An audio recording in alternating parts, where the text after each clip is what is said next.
I'm going to show you how to make paint using dry fillers. And the first dry filler we're going to be working with is called shredded tire rubber. And so we're going to start with shredded tire rubber in a container. And then we're going to add something called disperse water. Disperse water is a wetting agent, and what it does is it coats the particle that you're working with and it makes it absorbent. So shredded tire rubber is hydrophobic, so it repels water, but if you add dispersed water in, it makes it absorbent, so it will mix well with the binder even though it is hydrophobic. So to illustrate that point, I have here a cup of water with some shredded tire rubber in the cup, and as you can see, the shredded tire rubber is floating on top and it's not mixing in at all. And what I'm going to do is add in a little bit of dispersed water. So I'm going to mix it in.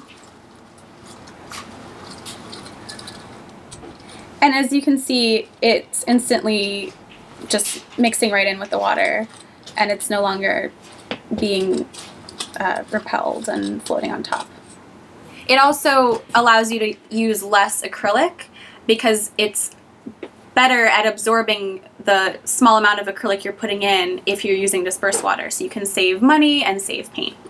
So I'm going to add dispersed water in, and you usually only need about 5% dispersed water.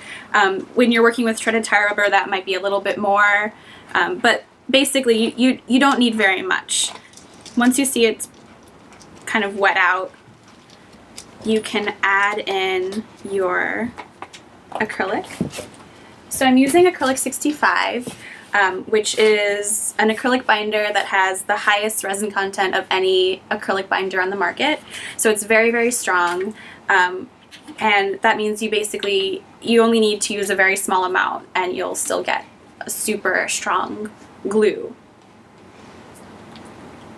So I'm adding in about 20%.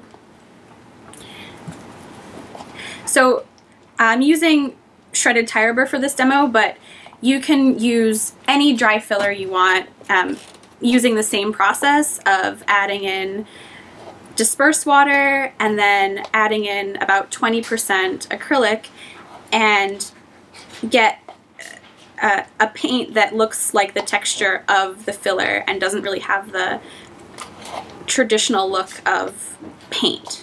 And there's many other dry fillers that we sell. So there's shredded tire rubber, we have glass beads ranging in different sizes, from the jumbo to glass beads number 3. This is number 16, so it's almost like a sand or a powder. Pumice, we have mica that comes in different colors. So you can use any of these and more to make paint with dry filler. You can even use sand from the beach if you want. You can get really creative with it and use any kind of textural material you're interested in using this method to create a paint using dry fillers. So now I'm going to apply my paint and see what it looks like.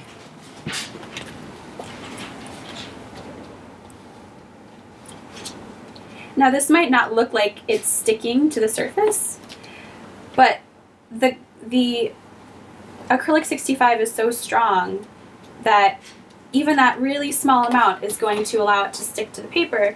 And to show you what it looks like once it's dry, this is a sample I've painted out that's already dried using the same ratio, and as you can see, it's stuck. Now let's try making this a metallic.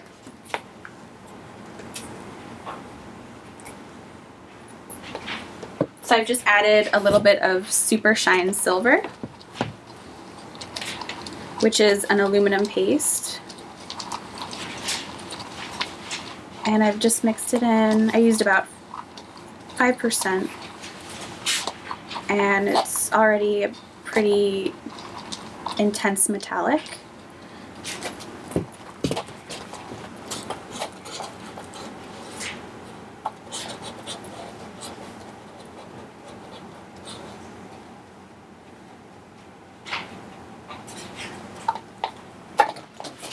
And so these are just two things you can do with dry filler, but once you get into it, the options are really endless.